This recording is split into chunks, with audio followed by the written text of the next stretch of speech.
లక్షపురం నుంచి వెళ్ళి వేములకొండ మచ్చగిరి లక్ష్మీ నరసింహస్వామికి పోయే దారి ఇది. చాలా రోడ్డు చాలా గుంతలమయమై కంకర తేలి చాలా ఇబ్బందుల పాలవుతారు. అదేవిధంగా కంకర తేలి రైతులకు కానీ వచ్చే భక్తులకు కానీ సూర్యాపేట నార్కడపల్లి ఇక్కడి నుంచి వచ్చే భక్తులు గిట్ల ఇదే దారి, వేములకొండ లక్ష్మీ నరసింహస్వామి గుట్టకు వెళ్ళే దారి ఇదే. చాలా భక్తులు గిట్ల చాలా ఇబ్బంది పాలవుతారు.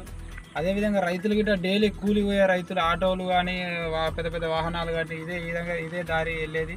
వాళ్ళు చాలా ఇబ్బందుల పాలవుతారు. రైతులు గిట్ల గుట్టకు వచ్చే భక్తులు మాత్రం చెప్పుకోలేకుండా ఈ విధంగా బండ్లు దిగి నడుచుకుంటూ పోయే దారి అయిపోయింది. చాలా ఇబ్బందుల పాలవుతారు. బాగు చేయాలని ప్రభుత్వం ఆదుకోవాలని, అదేవిధంగా ప్రభుత్వం దీన్ని పట్టించుకొని లక్ష్మీనరసింహస్వామి గుట్టకు పోయే భక్తులు చాలా చాలా ఇబ్బందికర పడుతుంది. కాబట్టి ప్రభుత్వం ఆదుకోవాలని.